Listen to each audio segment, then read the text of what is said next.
Jésus guérit, il pardonne, il délivre, il libère. Jésus guérit, il pardonne.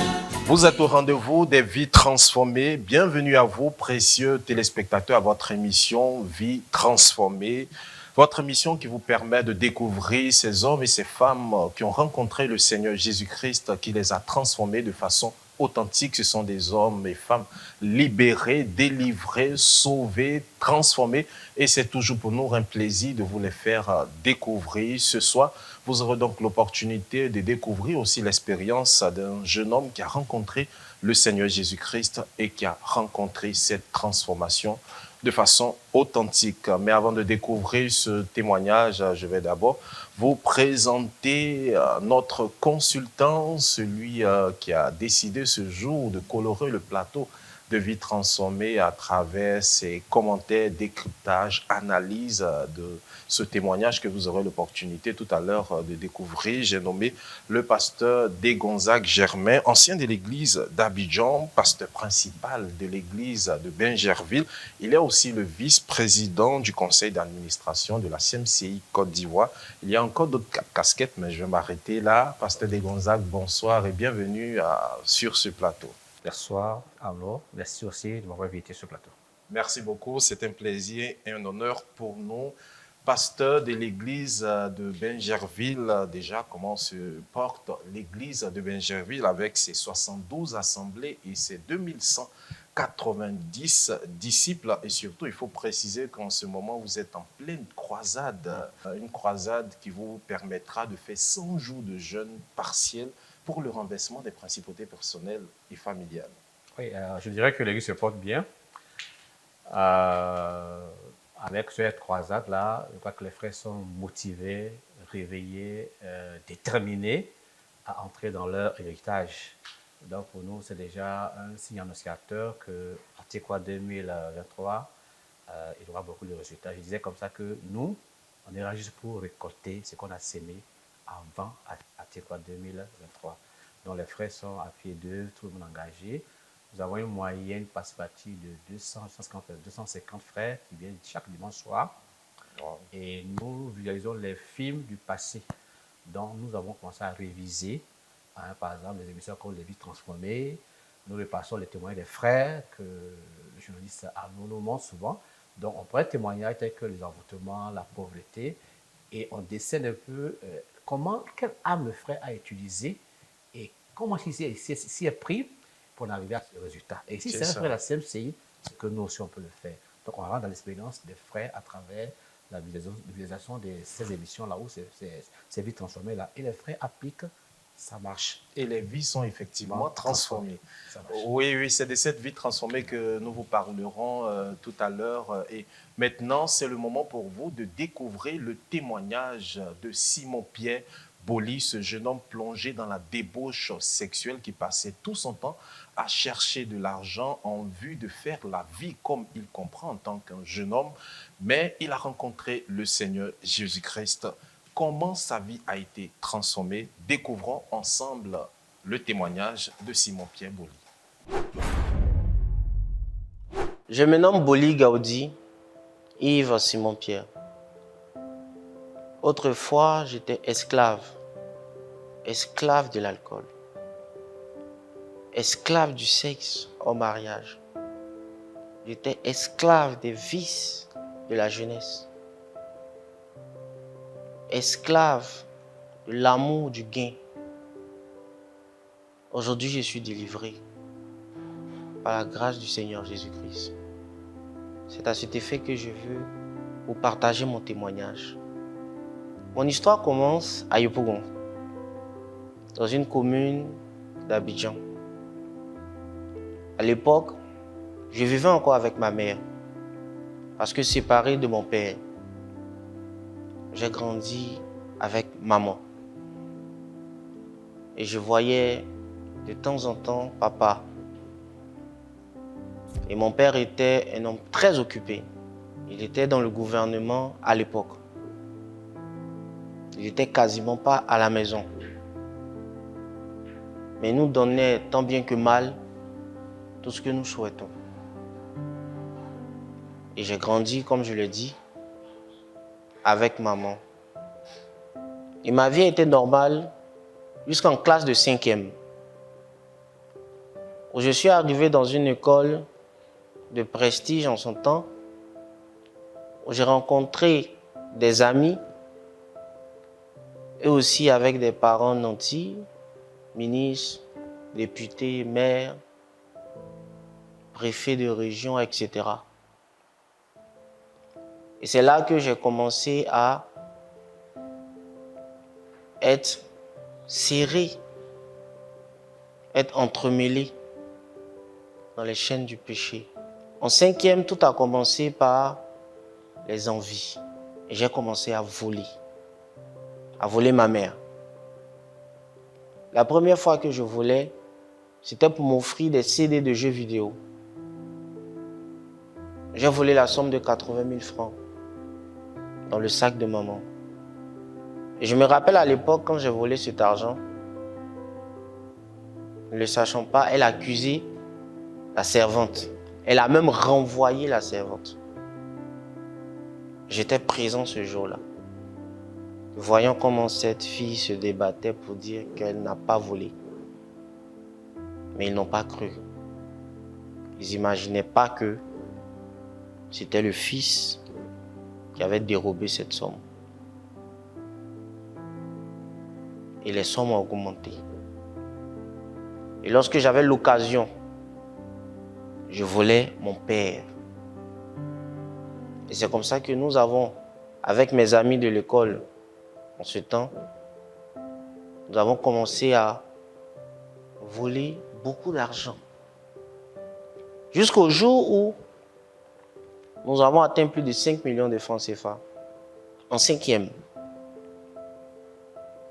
Après cela, les parents ont vite réalisé qu'il y a quelque chose qui n'allait pas. Et voyant mon niveau scolaire qui a baissé, mes parents ont pris la décision de me faire sortir d'Abidjan et de m'amener à l'internat, à l'intérieur du pays, en 4e. À l'internat aussi, je me retrouve au milieu de plusieurs personnes qui, eux aussi, comme moi, ont été rejetées, je pourrais le dire, par leur famille, cherchant la correction, cherchant l'éducation pour leurs enfants. Et c'est là que j'ai commencé à connaître les profondeurs du péché. C'est à l'internat que j'ai pris la drogue pour la première fois. C'est à l'internat que j'ai connu les rapports sexuels pour la première fois. C'est à l'internat que j'ai commencé à rentrer dans les profondeurs du péché. N'ayant pas les parents à côté, nous nous sommes livrés à nous-mêmes. Avec les blessures intérieures que nous avons nourries dans notre cœur, pensant que nos parents nous ont rejetés, nous avons fait aisément et consciemment des choses mauvaises. Et finalement, on a pris goût à cela. En classe de 4e, c'était la première fois que j'avais 3 de moyenne de toute ma vie. Je n'allais pas à l'école. Je n'étais pas concentré. Une chose était dans ma tête. Faire comme bon me semblait. Ma mère qui venait me voir les week-ends me disait « Simon-Pierre, travaille, je t'en supplie. Tu es l'aîné de 5 enfants. Tu es mon seul garçon. Tu es mon premier garçon. » Elle me donnait des conseils comme ça et tout. Mais les conseils ne me changeaient pas. Et l'année après, l'année qui a suivi, j'ai été ramené à Abidjan. Mes parents ont décidé ensemble de trouver une autre solution. Et cette fois-ci, j'ai été amené à Makori, chez un de mes oncles, pour essayer de me redresser, selon mes parents. Et c'est arrivé à Makori que j'ai été esclave du sexe. J'ai commencé à aimer le sexe. Je me suis débarrassé de la drogue parce que je constatais beaucoup de maux de tête après avoir pris la drogue. Je me suis débarrassé de la drogue. Mais l'alcool et le sexe grandissaient chaque fois, chaque moment. Je ne pouvais pas faire plus de 3 jours sans sortir avec une fille. J'ai fait plus de 5 ans à m'accourir. Jusqu'au jour où je rencontre l'épreuve du baccalauréat. J'échoue la première année du baccalauréat. J'échoue la deuxième année du baccalauréat. Mes parents découragés. Moi-même découragé. Je voyais que ma vie n'avançait pas quand on parlait du milieu scolaire. Mais cela ne m'empêchait pas à vivre les vices de la jeunesse. J'aimais la fête. J'aimais sortir. J'aimais être dehors qu'être à la maison. Je ne respectais personne. Tout ce que je voulais, c'est avoir l'argent, l'argent, l'argent, l'argent, avoir beaucoup d'argent. Comment j'allais faire pour être riche? Était la question que je me posais chaque jour. Comment j'allais faire pour être riche? Comment j'allais faire pour avoir un niveau élevé et pour pouvoir sortir avec beaucoup de femmes? C'était là mes préoccupations. La 3e année, le 3e essai du baccalauréat, je l'obtiens. Je rentre dans un établissement où j'opte pour le commerce international. À l'époque, j'ai choisi le commerce international parce que j'avais décidé de faire du business. Je voulais être riche, goûter les plaisirs du monde, en Côte d'Ivoire, à l'étranger. Je me sentais à l'intérieur même de quelqu'un qui avait la capacité de mieux faire, de faire plus qu'il avait fait déjà.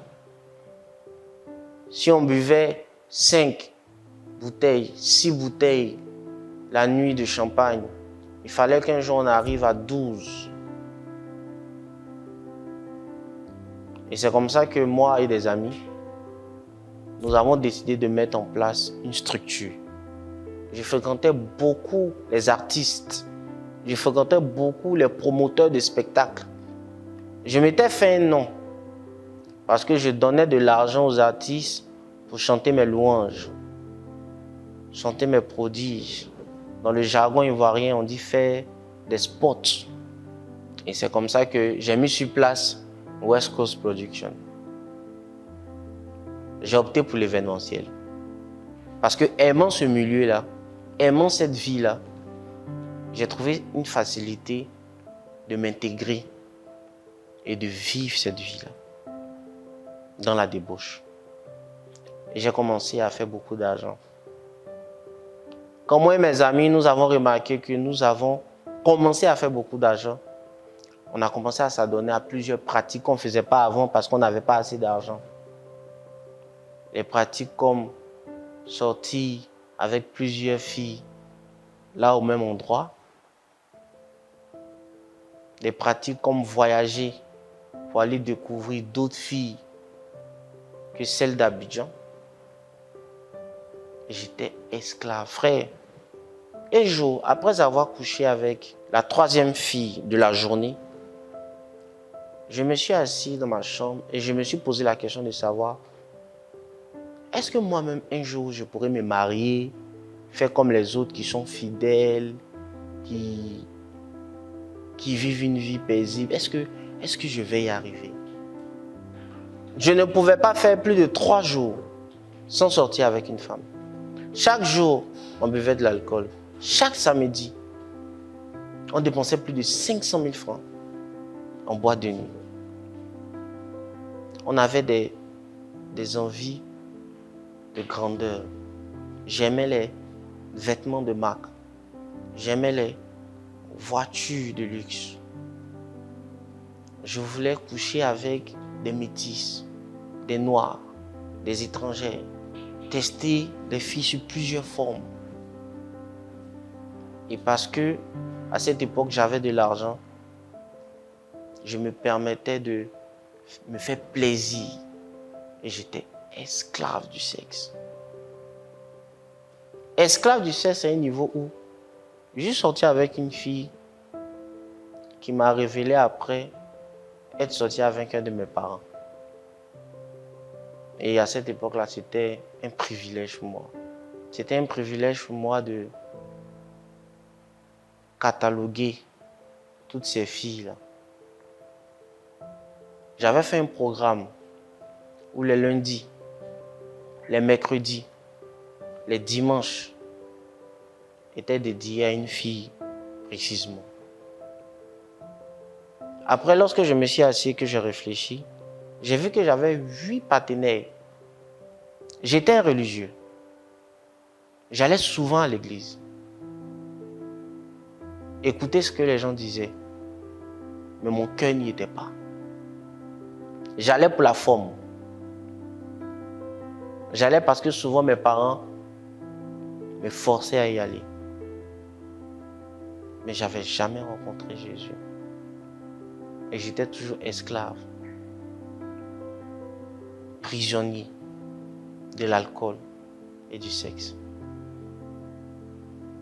Je disais comme ça que j'ai tout fait.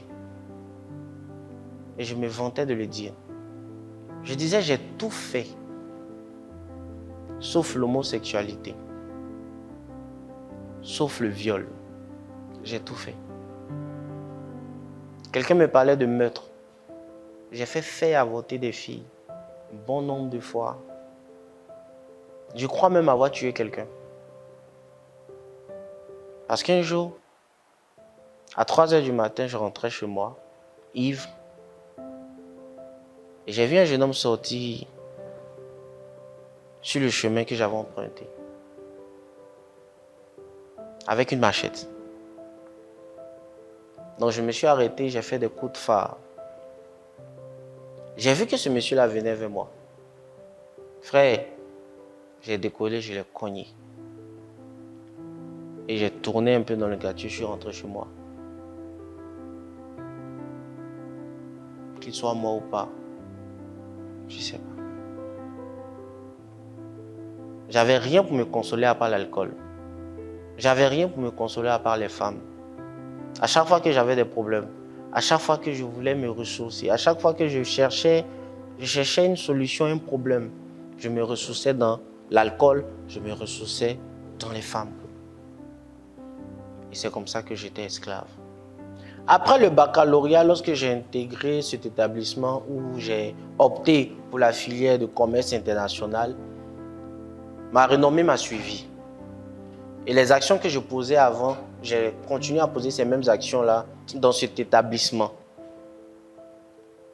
C'est-à-dire paraître, la volupté, sortir avec plusieurs filles, partager de l'argent, aimant les boîtes de nuit. Ma renommée a pris de l'ampleur dans cet établissement. Et j'ai même opté pour devenir président de cet établissement, le président des étudiants. Et j'ai été président des étudiants. À cette époque-là, je fais la rencontre des messieurs comptables du dit établissement. Et il me fait comprendre que il voit mes prouesses, il admire mon ego, il voit mon charisme, il souhaite qu'on travaille ensemble. Je ne comprenais pas au début. Et après, il m'explique comment nous pouvons faire pour avoir de l'argent. Je vous ai dit, la question que je me posais chaque jour, comment j'allais faire pour être très riche? Et c'est comme ça que nous avons mis en place une fraude. Parce que dans cet établissement, pour payer la scolarité, il fallait que tu passes dans une microfinance. C'est avec le reçu de cette microfinance-là que tu avais accès à l'établissement, avec le cachet du comptable de l'établissement. Et on avait décidé que moi, je sois le commercial qui recrute des personnes qui ne vont pas aller dans la microfinance, qui vont venir directement chez nous avec tous les cachets et tous les reçus. J'ai accepté et nous avons mis en place ce système. J'ai recruté beaucoup d'étudiants et même les parents d'étudiants. Parce que quand je vois un étudiant, je lui dis, tu sais, aujourd'hui, il y a des facilités, mon ami. Donc, tu peux venir avec l'argent de ta scolarité. Vu que je suis président des étudiants, je te fais une facilité. T'inquiète pas, tu auras le reçu avec le cachet de la direction, du comptable et tout. Mais on va te donner quelque chose dans ton argent. Vous savez, la jeunesse, on veut tous paraître. Et beaucoup ont mordu à la maison. Je dirais même 95% des étudiants ont mordu à la maison. Et quand j'allais vers les parents, je leur disais que la direction, vous savez, la direction générale offre des bonus, on fait des réductions sur certains étudiants qui n'ont pas vraiment les moyens. Et moi, en tant que président des étudiants, je peux discuter votre cas devant la direction et vous aurez des remises. Mais pour avoir ces remises-là, vous payez avec nous, on vous donne le reçu. Et c'est comme ça que j'étais commercial de cette fraude. Moi, le comptable et plusieurs personnes. Par jour, je pouvais gagner plus de 400 000 francs. Ce qui me permettait de vivre dans le péché comme je le souhaitais. Ce qui me permettait de dépenser follement. Ce qui me permettait d'entretenir plusieurs relations. Ce qui me permettait d'acheter les habits que je voulais. Ce qui me permettait d'aller où je voulais. Ce qui me permettait de louer des voitures de luxe sur 1 semaine, 2 semaines, jusqu'au jour où je rencontre le Seigneur Jésus-Christ. C'était le 12 mai 2019. Le 12 mai 2019 était un dimanche. Donc, j'avais reçu à l'époque celle que je devais recevoir. Nous étions couchés à la maison, il était environ 17 heures. Après avoir couché ensemble, j'ai entendu une voix. De la même manière que vous m'entendez, c'est de cette même manière que j'ai entendu cette voix. Elle a dit, je suis le chemin, la vérité et la vie. Bon, tout de suite, je n'ai pas compris. Mais j'étais sur une chose. Ce sont les choses de l'église et tout ça. Je me retourne vers ma copine. Je lui dis, est-ce que tu as entendu ce que je viens d'entendre? Elle se met à se moquer de moi. Elle dit, sûrement que tu as bu un peu trop de bouteilles de liqueur. Parce qu'effectivement, on avait bu ensemble la liqueur. J'ai cru en ce qu'elle a dit. Sûrement que c'est la boisson. La deuxième fois, je crois, 5 à 6 minutes après, j'ai entendu, je suis le chemin, la vérité et la vie. Je me suis réveillé. Je me suis levé. Et je lui ai posé encore la question. Tu es sûr que tu n'entends pas ce que j'entends? Elle a répondu, ne me fatigue pas. Donc, je suis sorti de la pièce, je suis rentré dans la douche, je me suis rincé et j'ai commencé à marcher un peu dans la maison. Je suis même allé au balcon, regarder un peu les passants et tout ça. Et je me posais beaucoup de questions. Je me dis, mais c'est quoi tout ça? Je suis retourné encore dans la chambre. Je me suis couché. Cette fois-ci, j'étais attentif pour voir si ça allait revenir ou bien c'était des hallucinations. Et j'entends maintenant précisément, je suis le même aujourd'hui. Je suis le même hier, aujourd'hui et éternellement. Frère, j'ai pris peur. J'ai eu la chair de poule. Et je lui ai dit tout de suite, tu sais quoi? Tu t'habilles, on quitte la maison parce qu'elle est hantée. Donc, c'est en me voyant avec les sérieux que j'avais, elle a commencé à prendre au sérieux mes dires. J'étais très effrayé. J'ai dit, tu t'habilles tout de suite, on quitte la maison parce que la maison est hantée. J'entends des voix, c'est pas normal. Et elle aussi, elle a pris peur. On s'habille rapidement et nous sommes sortis de la maison. Mais j'aimerais dire, avant qu'on arrive à là, il y avait plusieurs personnes qui m'avaient parlé de Jésus, que je refoulais carrément. Mais il y avait pratiquement 2 frères qui me parlaient de Jésus, tant par message et sur les réseaux sociaux. Tellement ces personnes-là m'agaçaient avec cette histoire de Jésus, je les avais carrément bloqués de mon téléphone. Je les ai mis sur liste noire. C'est-à-dire à chaque fois que ces personnes essaient de m'appeler, ça sonnait automatiquement sur répondeur. Et quand je suis sorti de la maison avec ma copine, j'ai dit, mais qui va m'expliquer ce que je viens de vivre? Et je savais à l'intérieur de moi que personne, ni mes parents, ni mes amis, ni mon entourage, ni mes copines ne pouvaient m'expliquer quelque chose qui parlait du spirituel. Parce que je ne connaissais pas la parole de Dieu, mais je savais quand même que ces thèmes-là, on entend souvent à l'église. Et je me suis souvenu qu'une fois, j'avais bloqué certaines personnes qui, eux, chaque fois me parlaient de Jésus. Automatiquement, je les ai débloqués. Et j'ai appelé un numéro. Et quand il a décroché, j'ai dit, allô, c'est Simon Pierre. Il a tiqué, il dit, quoi, Simon? Il dit, oui. Il dit, mais j'essaie de t'appeler, tout ça. J'ai dit, oui, effectivement. J'ai commencé à dire que, pardonne-moi, je t'avais bloqué. Mais là, je t'appelle parce que je veux qu'on parle. Il me répond, il n'y a pas de problème. Comme il est 18h, on va vers 19h, il se fait tard. On va remettre à demain. J'ai dit non. Aujourd'hui même, quel que soit l'endroit où tu es, il faut qu'on parle. Il m'indique sa position. Je me sépare de ma copine là. Je vais vers lui. Arrivé là-bas, c'est lui qui m'écoute maintenant. Et je lui explique tout ce que je vivais. Tout ce que j'ai vécu. C'est là maintenant, il me parle de la repentance. J'avais jamais entendu parler de la repentance. J'avais jamais entendu parler de la repentance.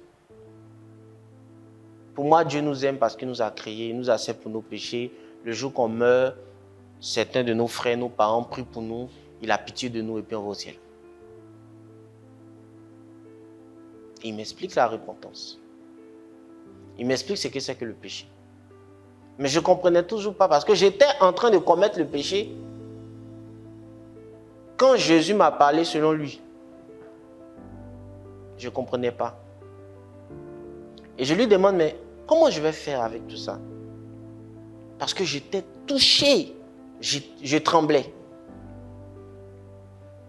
Il m'a donné les différentes étapes de la repentance. Je devais confesser. Je devais accepter, abandonner. Et j'ai commencé à confesser mes péchés. J'ai confessé tout ce que je faisais.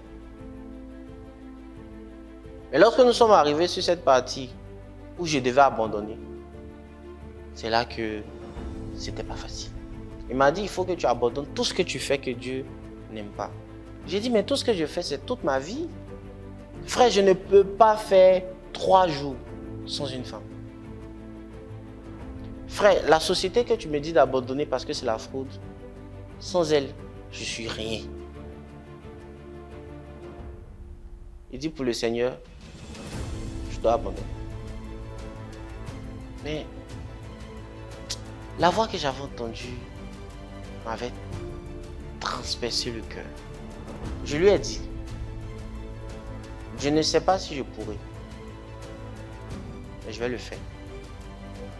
Parce que je crois que la voix que j'ai entendue n'est pas la voix d'un homme.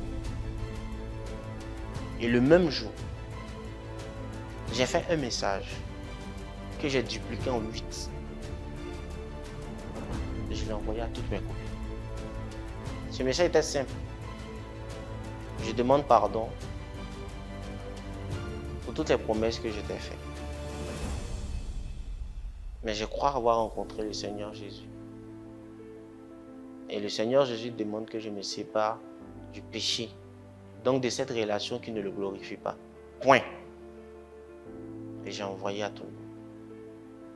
J'ai reçu des injures, des malédictions et toutes sortes de réponses, des appels. J'en passe.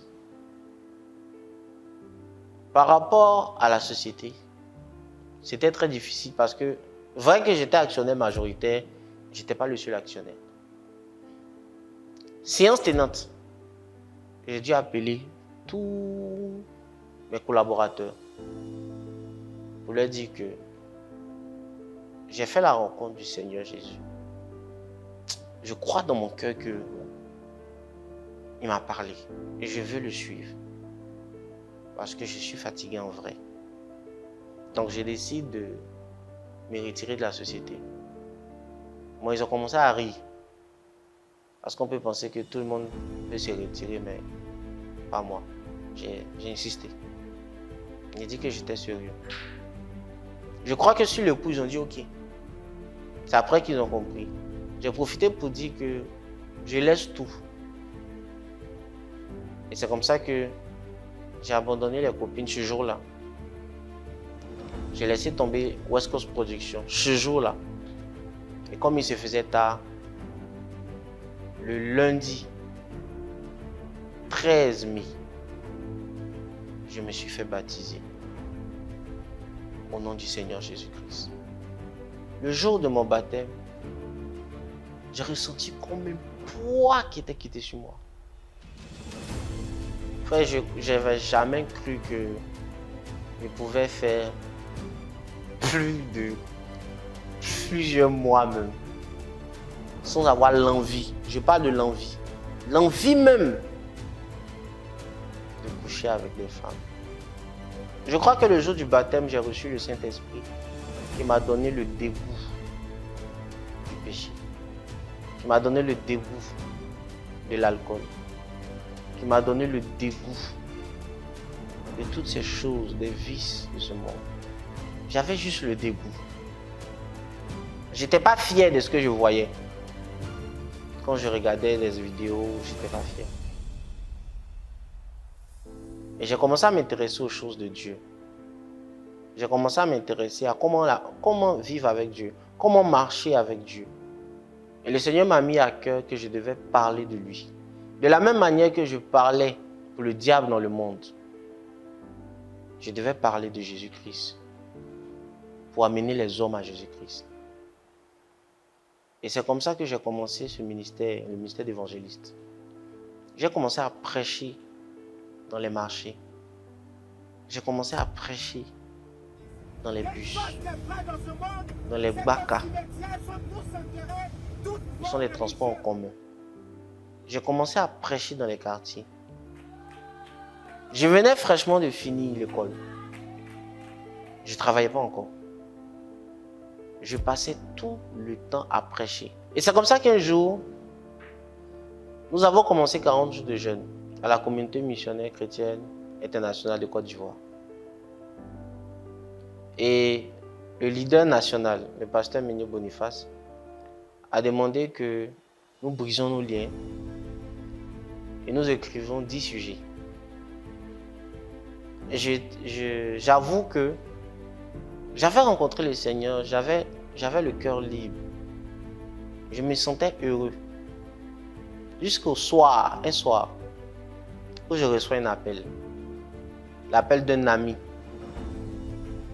de l'école, de l'établissement où j'étais. où j'ai fait de la première année de la licence jusqu'au master. J'ai fait 5 ans dans cet établissement. Il m'a dit, Simon, écoute, il y a un problème. J'ai dit, quel problème? Il dit, tu sais, le business qu'on avait monté, l'affaire a éclaté. Et le fondateur, le propriétaire de l'établissement est ministre. Donc il a mis toute la police à nos trousses. On avait derrière nous la police criminelle, la police économique et l'État ivoirien. Donc frère, on dit tu es devenu pasteur, c'est ce qu'il me dit. Cherche-toi. Il a raccroché. Le lendemain, certains professeurs m'appellent. On me dit, Simon, on ne comprend pas. On dit, il y a une affaire qui a éclaté. 200 millions de francs CFA. Et ton nom est cité. Voici une affaire qui éclate. Pendant la croisade, pendant les 40 jours de jeûne, le leader national a demandé qu'on présente 10 sujets à Dieu. 10 sujets qui nous tiennent à cœur. J'avais dit que j'avais le cœur libre, heureux de servir le Seigneur. Jusqu'au jour où j'apprenne la nouvelle et que j'intègre ce problème-là parmi mes sujets de prière faite à Dieu. Tout a commencé à dégringoler autour de moi. Mes amis ont été arrêtés. Le comptable qui s'était enfui d'Abidjan a été retrouvé dans une autre ville. Il a été arrêté. Plus de 4 personnes ont été arrêtées, incarcérées à la MACA, la maison d'arrêt de correction d'Abidjan. Et les problèmes ont commencé à venir de partout. Des menaces. L'argent qui restait encore dans mon compte, je l'ai utilisé pour rembourser ce que je pouvais rembourser. Jusqu'à ce que je n'ai plus rien. Je n'avais plus rien. Et je continuais à prier pour dire, Seigneur, qu'est-ce que je dois faire? Je devais restituer tout ce que j'avais pris aux gens. Physiquement, moralement. Je devais demander pardon pour tous les torts que j'avais commis. Et le Seigneur me ramène à cette étape-là de la repentance, la restitution. Frère, c'était difficile. Ce qui veut dire que je devais aller avouer aux autorités. Je me suis dit, vaut mieux que je dise la vérité, que j'aille en prison pour la gloire de Dieu, parce que j'ai dit la vérité. Et que je me cache, et qu'on m'attrape comme un malfaiteur, et cela ne va pas glorifier Dieu. Et le diable m'oppressait par cette histoire. Jusqu'au jour où j'ai décidé à l'intérieur de moi-même. Faire la restitution. Je vous avoue que, avant de quitter la maison, j'avais même déjà préparé quelques vêtements. Je me suis dit que lorsqu'ils vont m'arrêter, ils vont me conduire à la police économique pour 200 millions de francs CFA dérobés pendant plusieurs années. J'allais appeler ma mère et lui dire, j'ai déjà prêté mes habits, viens avec. Gloire à Jésus. Et je me suis rendu dans l'établissement. Il était 10 heures. J'ai demandé à voir le directeur général. Tout le monde me connaissait là-bas. Il savait qu'il y avait une enquête sur moi, mais il m'a reçu. Et je suis rentré dans son bureau. Il m'a dit ce jour-là, Président, assieds-toi. Que me vaut l'honneur de ta visite? J'ai commencé à lui parler de mon passé. C'est-à-dire qui j'étais avant Jésus. Il m'écoutait attentivement. Il avait croisé les mains. Il m'écoutait attentivement. Donc je lui ai parlé de mon passé.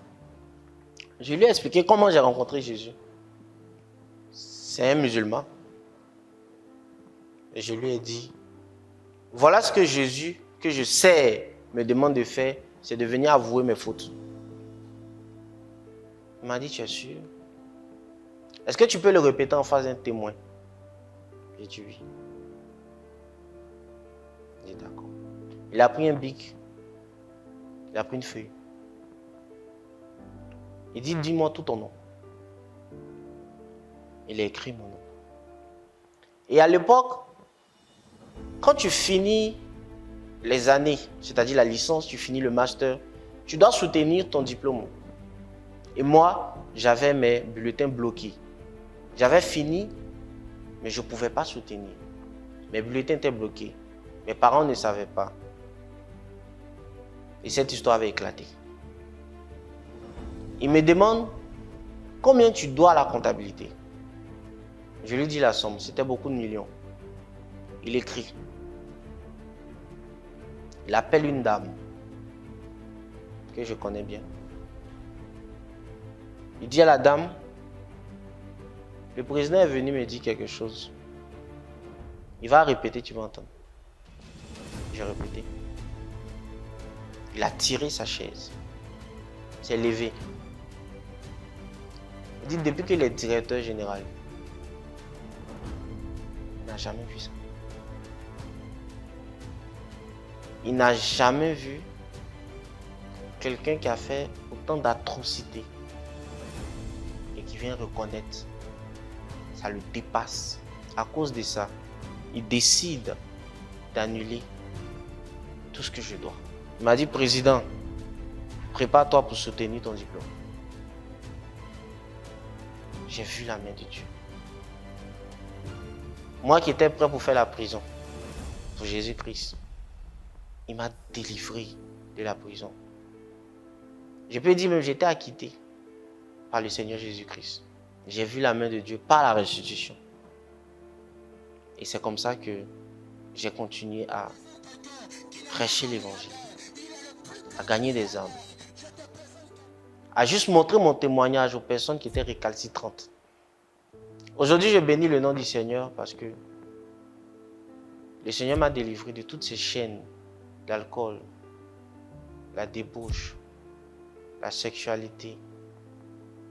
C'est que par Jésus que j'ai eu la vie. C'est que par Jésus que j'ai eu la délivrance du péché. Aujourd'hui, je suis en route pour le mariage. Gloire à Dieu. Chose impossible avant. Aujourd'hui, j'ai soutenu mon diplôme de licence. J'ai soutenu mon diplôme de master en commerce international. Et le Seigneur m'ouvre les portes du travail. Et le Seigneur me donne de grandes opportunités. Le Seigneur me délivre totalement. Je suis infiniment reconnaissant au Seigneur. Je te partage ce témoignage pour te dire que Jésus libère. Jésus délivre. Jésus guérit. Jésus positionne. Accepte de faire la vraie repentance avec un cœur vrai et sincère. Aie confiance au Seigneur Jésus. Accepte de marcher, d'obéir à ses voies par la restitution, par la vie de sanctification. Et tu verras la main de Dieu dans ta vie. Que Dieu te bénisse abondamment. Et là, de retour, pasteur Desgonzagues, surtout que Simon-Pierre, il faut préciser, l'une de tes brebis, tu le vois pratiquement chaque jour, tu le vois régulièrement. Quel commentaire peux-tu faire, ce jeune homme qui était vraiment plongé dans la débauche, dans le fond de la débauche? Aujourd'hui, c'est un homme qui prêche même l'évangile, il manifeste cette joie de vivre. Il a rencontré véritablement le Seigneur Jésus-Christ. Vous, en tant que pasteur déjà, quel commentaire pouvez-vous faire? Alors, j'ai tout d'abord dit merci au Seigneur qui est dans sa parole. J'ai découvert Simon-Pierre ici même à Niamey lors de la Pentecôte de 2019. Et c'est dans son compte rendu de témoignage que j'ai apprécié ce jeune homme. Je ne sais pas qu'il était à Benjamin parce qu'il n'était pas fréquent avec nous. Il vivait chez son papa. Après, il s'est trouvé sa mère. C'est quand il a vu sa mère qu'il avait maintenant habité à Benjamin. Et depuis lors, nous avons découvert dans le sous-centre du pasteur Vincent, qui est son faiseur de disciples. Vincent étant mon disciple, donc il est mon petit-fils. C'est ça. Dans son encadreur spirituel. C'est le pasteur Vincent. En tout cas, il a embrassé l'évangile à 100% et l'évangile a vraiment transformé. Il y a un impact positif sur sa vie. Et lui-même, quand il prêche sa vie. Il prêche ce qu'il était et ce qu'il est, il est maintenant aujourd'hui. C'est Donc, ça. l'évangile est une puissance qui transforme, qui change. En réponse à ce que le Seigneur a produit pour lui, il a donc décidé que lui, Simon-Pierre, il va vider son thème, il va vider le royaume de Satan au profit du royaume de Dieu en remplissant des armes. Donc, en tant qu'évangéliste, il s'est donc livré à la zone, enfin, donné la zone comme un don pour que nous puissions vraiment être un instrument de conquête dans le nom du Seigneur et dans l'œuvre de Jésus pour que les âmes soient abondamment gagnées. Et il le fait activement, hein, que Activement, ce soit chaque dans les jour. bacas, sur des terrains, dans les bus. Même à travers les portables. Il a même gagné une dame. Il en a parlé tout récemment. Il a gagné une dame à travers les réseaux sur les sociaux. réseaux sociaux. Et c'était étonnant. Moi, mais ce qu'il le fait, je suis dépassé. Je suis même à tomber sur son charme parce que c'est jamais vu. Wow. C'est jamais vu et j'ai apprécié ça. Il a même lui-même, il est parti lui acheter son appareil d'évangélisation. Il m'a même montré, papa, viens consacrer mon appareil. Il avait 2 micro-baladeurs plus les baffes. Et j'ai consacré les parties.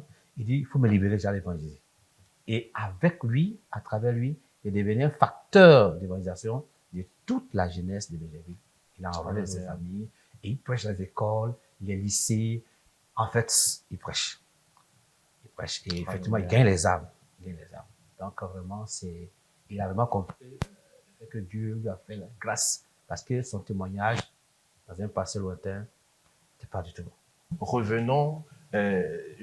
Lorsque j'écoutais le témoignage, il se nomme Simon-Pierre. J'ai eu l'impression qu'il a la même histoire que Paul dans la parole de Dieu, qui était aussi un pécheur investi, esprit, âme et corps, dans le péché, mais qui a entendu la parole du Seigneur, la voix du Seigneur. Simon-Pierre a entendu aussi la voix du Seigneur. Et c'est cette voix qui l'a conduit à cette délivrance. Le Seigneur parle réellement au cœur des hommes, sûrement de plusieurs manières. Est-ce que vous pouvez nous dire quelque chose là-dessus? Le Seigneur peut te parler à travers une prédication. Parce qu'on dit, ce que tu entends, c'est la parole du Seigneur. Ça produit la foi en toi. Donc, au cours d'une prédication, ou ce que tu as entendu, ce que tu as vu, tu peux en être touché. Dans le cas de Simon-Pierre, c'est spécial. De manière spéciale que Dieu lui a parlé, vu son passé, parce qu'il était dans une position, est-ce que je peux être délivré? Et il fallait que le Seigneur lui parle directement. Pas qu'on n'a pas parlé à Simon-Pierre. Il a reçu plusieurs voix. Mais cette fois-ci, il fallait que Dieu lui-même vienne l'évangéliser, qu'il entende de manière audible la voix du Seigneur. Comme tu as dit, c'est comme son frère dans la Bible. Il a entendu la voix directement du Seigneur. Donc, c'est à partir de là que Simon-Pierre a réalisé que, tiens, cette affaire-ci est une affaire sérieuse. C'est ça. Voilà. Sinon, lui, on lui a parlé. On lui a parlé, on l'a dit. Oui, il a dit qu'il y a 2 personnes qui l'évangélisaient. Il a même bloqué ces personnes, mais donc, Dieu lui a parlé. Cette fois-ci, ça c'est tellement que les frères ont dû prier. Parce que quand on finit de parler à quelqu'un, on rentre prier que le Saint-Esprit achève l'œuvre dans la vie de l'individu. Donc, Dieu a répondu à la prière. Ces derniers l'ont prêché. Et au départ, il n'avait pas accepté, mais Dieu a travaillé après la prédication. Donc, Dieu parle directement. Dieu aussi peut parler au travers de la prédication. Il peut même aussi parler au travers des songes. Tout à fait. Et quand il a reçu ça, il a cherché donc des personnes indiquées qui lui ont parlé de la repentance. Est-ce que pour nous dire quelque chose sur la repentance? Ok. La repentance, donc, comme je disais tantôt, consiste maintenant à amener la personne à reconnaître son péché. Quand nous conduisons une personne à la repentance, nous nous expliquons comment il doit faire pour pouvoir avoir le pardon, parce que le but, c'est d'avoir le pardon. Il est écrit que, je crois que Luc chapitre 42, 47 à 48. Luc, le chapitre 24. Voilà, 24, pardon. Verset 46 voilà, à 48. Très bien.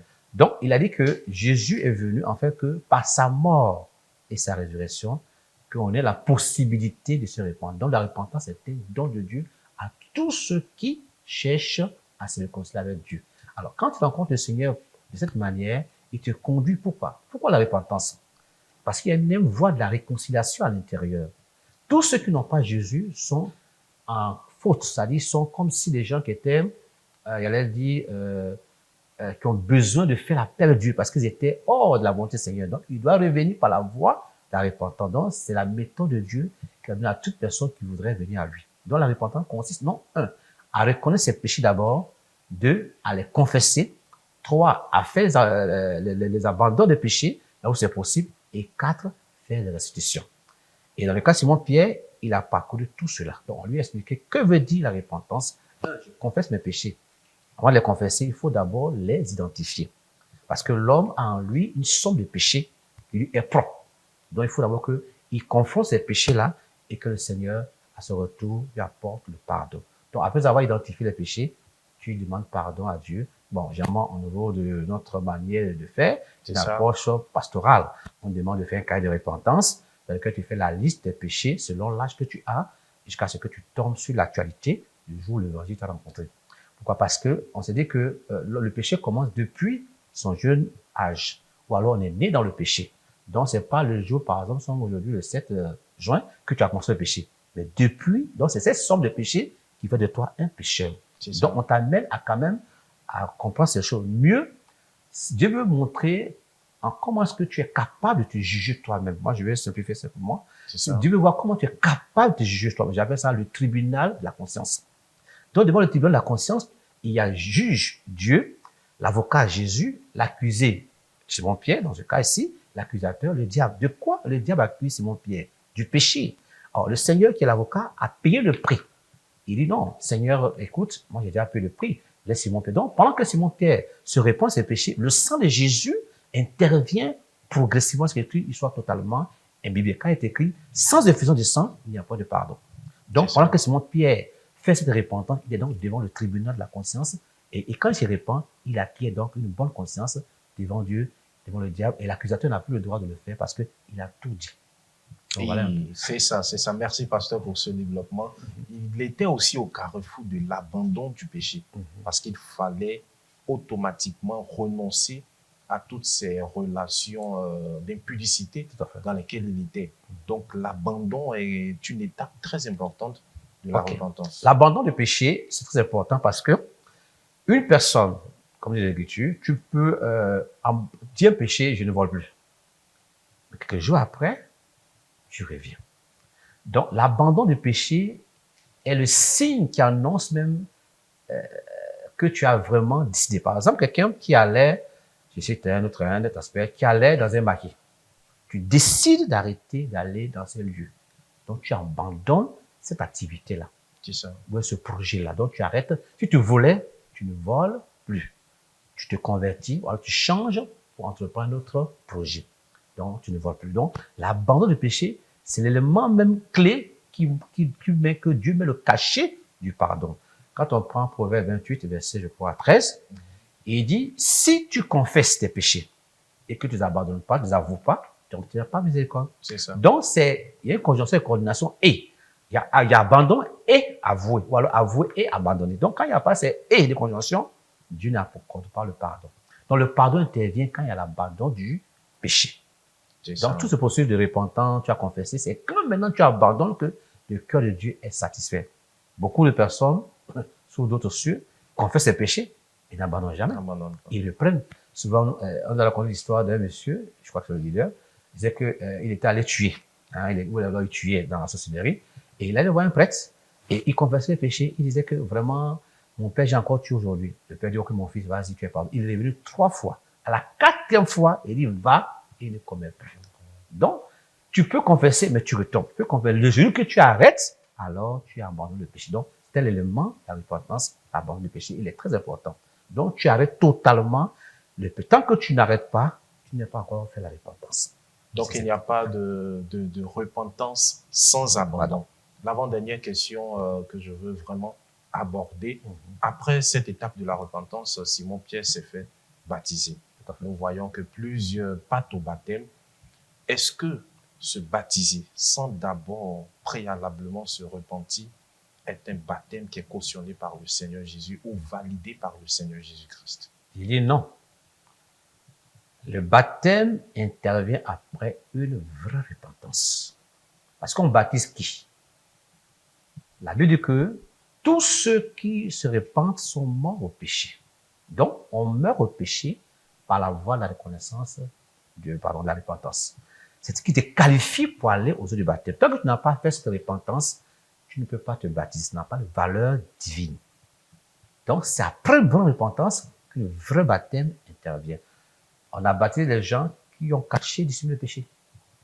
Souvent, c'est quand on arrive au bord, on pose la question au frère, est-ce que tu es vraiment prêt pour entrer dans le baptême? Parce que le baptême, dans sa signification, c'est la mort avec Christ. Christ est mort où? Et pourquoi? Il est mort à la croix. Et en mourant, c'était pour rapport au péché. Donc, quand nous confessons nos péchés, nous partons mourir à la croix de Jésus-Christ. Et quand on nous enterre, on doit enterrer le mort. Donc, on meurt au péché. Donc, ça veut dire que le baptême veut dire que tu as mis fin au péché, alors on peut t'enterrer.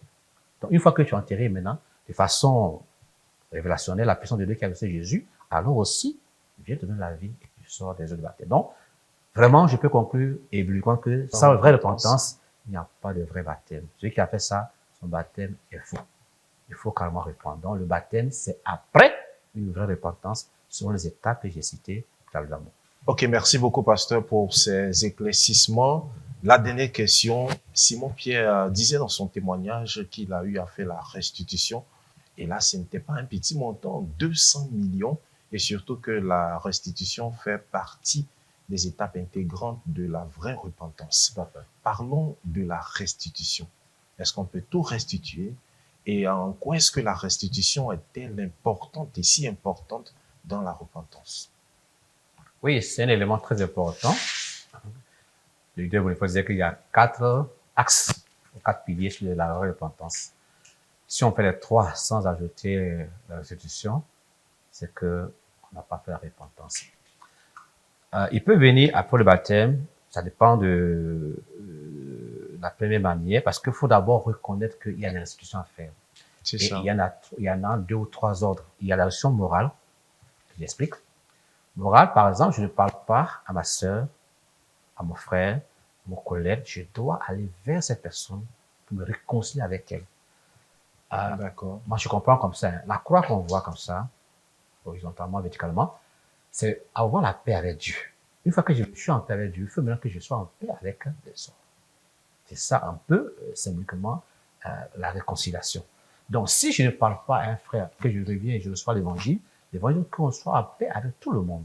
Donc, je vais aller vers ces personnes, ma tante, mon oncle. J'ai fait une liste exhaustive de ces personnes à qui je ne parle pas, parce que souvent, les gens ont des problèmes de guérison intérieure. Il faut qu'ils soient guéris en faisant cette étape. Deuxièmement, il y a la restitution matérielle. Il peut que au cours de ma vie de pécheur, j'ai, de par moi, volé certains objets ou pris ces objets. Il faut que j'aille les restituer à qui de droit. Tant que je les détiens avec moi, qui sont avec moi, par exemple les ustensiles, prenons le cas d'une femme, une prostituée, qui, par sa vie de prostitution, a acquis c'est une chose de valeur, une maison, une vision, il faut aller restituer à qui de droit parce que c'est le fruit de ta prostitution. Il faut carrément laisser. Si tu as volé le matériel, par exemple, le service, ou, en tout cas, il faut restituer. Là où c'est possible, bien sûr, là où c'est possible. Ça, il y a lieu d'avoir le conseil d'orientation, ouais, parce que tu peux gâter. Restitution morale aussi. Il peut arriver que, en tant qu'homme ou femme, j'ai eu, par exemple, à coucher avec XY, qui est mon voisin, ou la femme de mon voisin. À ce niveau, ça demande une sagesse. Ne va pas vers le voisin ou la voisine lui dit que, ah, moi, j'ai vu d'écouter l'évangile qui parle de la restitution. Je viens te dire que j'ai eu des rapports avec ta femme ou j'ai des rapports avec ton mari.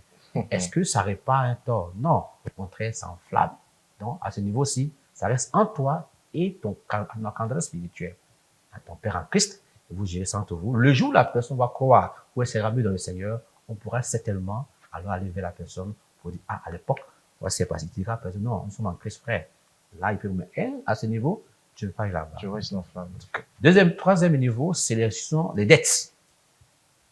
Souvent, quand je prends quelqu'un qui doit un boutiquier, et tu as cru véritablement. Quand tu vois le boutiquier, tu passes de l'autre côté, tu dévis, tu n'as pas la paix. Pourtant, tu as cru. Tu dois une personne de même quartier que toi. Tu ne peux pas le regarder en face. Pourtant, tu as cru dans l'évangile. Donc, il faut aller voir le boutiquier ou la personne à qui tu dois. Donc, on fait des dettes morales, des dettes, financières. Morale ici, la personne morale, c'est peut-être la banque, une personne physique également. Vous partez vers elle pour dire, ah, je voudrais payer comme je peux. Donc, je me résume, il y a la restitution morale, matérielle, financière, qu'il faut faire avant de finaliser tout ce travail-là.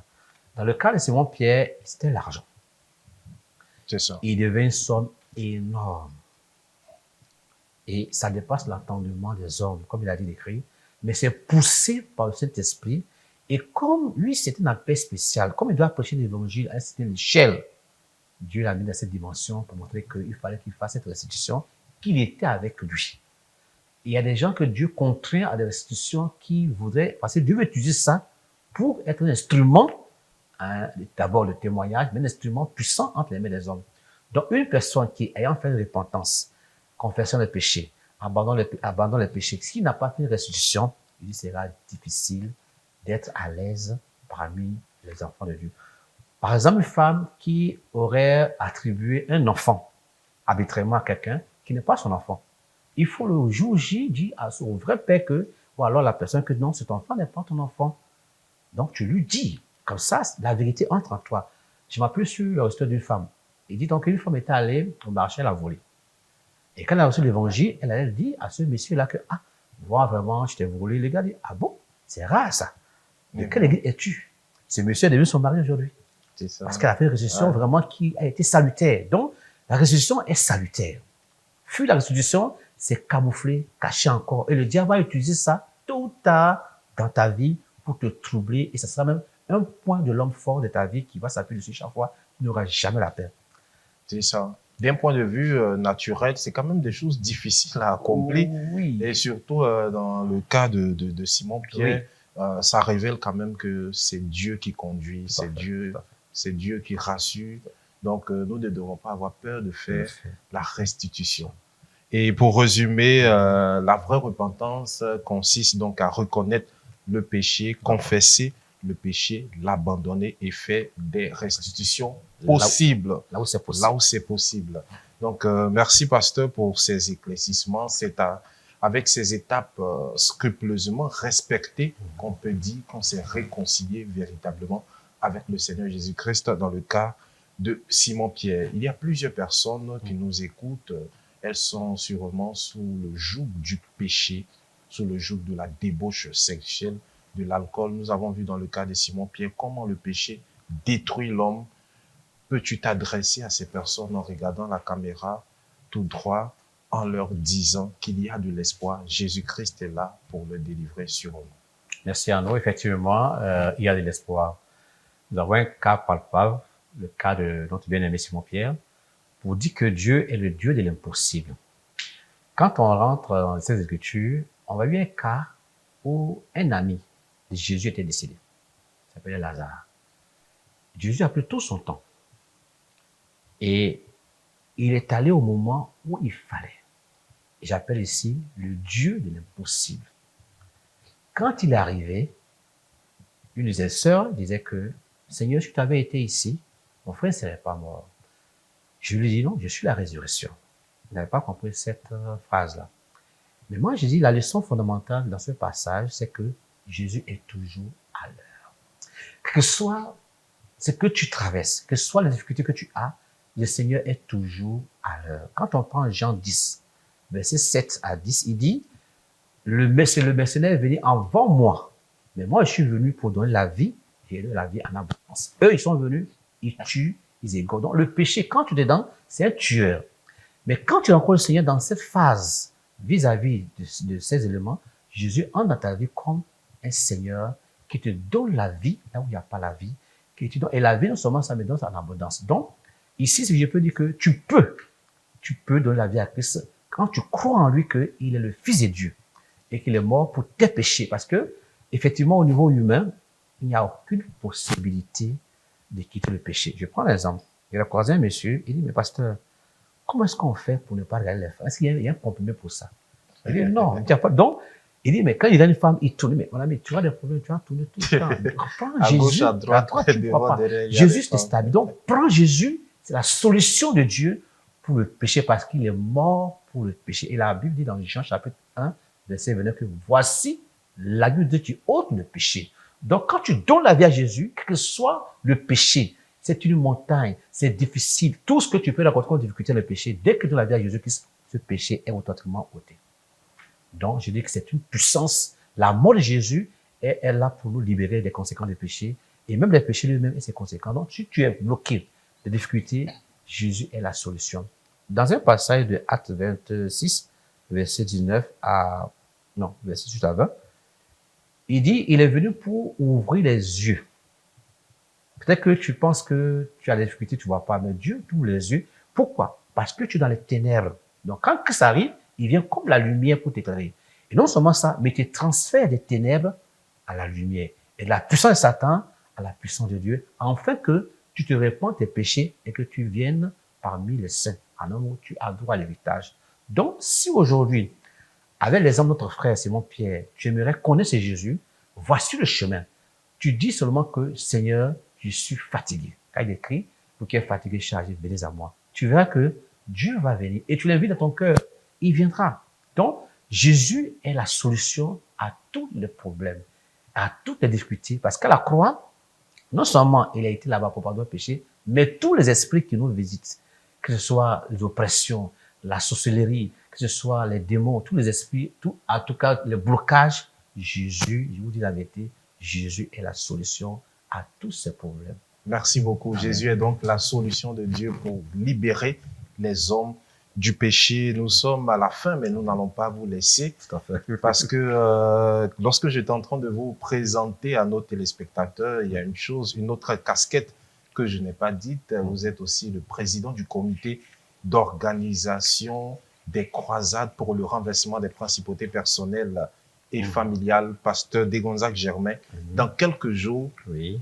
la 15e édition de cette croisade va s'ouvrir toujours avec pour orateur le pasteur Boniface Meunier, leader national de la CMCI en Côte d'Ivoire, un grand rassemblement de délivrance totale des familles. Vous, en tant que président du comité d'organisation, si vous voyez un frère, une sœur, que ce soit ici en Côte d'Ivoire ou à l'extérieur, qu'est-ce que vous avez à dire en ce moment? Tout droit aussi la caméra, vous regardez, vous adressez à tous ceux qui nous écoutent en ce moment. OK. Vraiment, Arnaud, merci beaucoup parce que c'est une belle occasion que tu m'offres. Je voudrais juste dire que Atekwa 2023 sera différent d'Atekwa 2022. De par ses attentes. Et fort de toutes ces attentes-là, au niveau du comité d'organisation, conscient de ce qui nous attend, nous sommes en train de mettre tout en œuvre pour pouvoir appeler la gloire de Dieu et amener chaque frère à entrer au soir ou alors entre-temps du premier jour au 40e jour, que chacun entre dans son héritage selon les préparations qu'il aura fait avant de venir. Mais mieux, c'est l'accueil qui est le problème. Il y a tant de problèmes ici pour dire c'est ça qui est la priorité. Donc on est en train de tout faire pour que les frères, quand ils vont venir, il ait la place pour qu'ils puissent vraiment être reçus, surtout les frères de l'intérieur du pays et ceux de l'extérieur du pays. Donc, on est en train de mettre sur pied un lieu où on va abriter nos bien-aimés qui viennent de l'extérieur du pays, tels que les autres pays, la France, je cite par là le Sénégal, un peu partout l'Europe. Comment les accueillir, c'est un peu le fardeau. Donc, fort de tous ces fardeaux-là, comment nos frères vont être, vivre l'ambiance sur le terrain, c'est-à-dire l'eau, le courant. Enfin, on a de vraiment tout mettre en œuvre pour que ce soit prêt. Et nous croyons que d'ici le 15 ou plus tard le 20 juin, tout sera prêt. Donc, bien-aimés frères, sœurs, parents, amis, toutes personnes qui désirent venir à Tekwa, je vous dis, viens, Jésus sera avec nous. Il a déjà commencé. Parce que cette année, ça sera vraiment différent. De sorte que, parce que l'année dernière, on s'attendait à quelque chose d'un peu plus, surtout nos frères à l'intérieur, mais on n'a pas eu le temps de les recevoir. Donc cette fois-ci, on a décidé que nos frères seront accueillis dans un rôle qui initialement est dédié un rôle de l'ULPJ. On va donc mettre nos frères là-bas, ils seront à l'aise, ils auront l'eau, le cours. En tout cas, ils ne seront pas habités à Abidjan, dans les quartiers d'Abidjan, ils seront sur les sites. Donc nous, disons, nous encourageons à venir, à ne pas hésiter, et selon leur calendrier, que ce soit de 2 semaines, de 1 mois, ils seront vraiment les bienvenus parmi nous. Donc je peux dire que Atekwa 2023, c'est une réalité dont nous invitons tous à venir avec des grandes attentes. Avec des grandes attentes parce que Dieu a promis de nous bénir encore cette année à travers notre orateur, le pasteur Boniface Meunier. Et nous disons qu'il y aura toujours des vies transformées. Nous sommes donc tous invités très chers téléspectateurs, du 1er juillet au 9 août à Atiekwa pour la 15e édition de la croisade pour le renversement des principautés personnelles et familiales. Et comme disait le président du comité d'organisation, venons avec nos attentes, le Seigneur nous attend pour nous répondre. Merci, pasteur Desgonzac. Nous sommes à la fin de ce numéro de Vie transformée. Sûrement, nous aurons encore le plaisir de vous avoir un autre jour, car nous parlerons et nous parlerons toujours des vies transformées. Merci encore une fois de plus pour tous ces éclaircissements et que Dieu vous bénisse abondamment. Merci à vous, parce que grâce à vous, au moins, je suis quand même exprimé. Partage d'espérance que nous gardions en nous, et on a besoin que tout cela soit connu. Je vous dis également merci pour permettre que je sois là.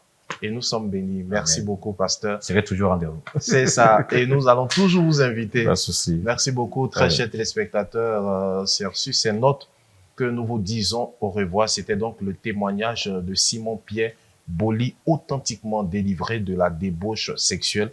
Aujourd'hui, c'est un évangéliste, je pourrais dire de feu, qui prêche l'évangile parce qu'il a été transformé. Merci d'avoir suivi Vie transformée. Nous nous disons au revoir. Sûrement demain pour un autre numéro. D'ici là, portez-vous bien et que Dieu vous bénisse abondamment.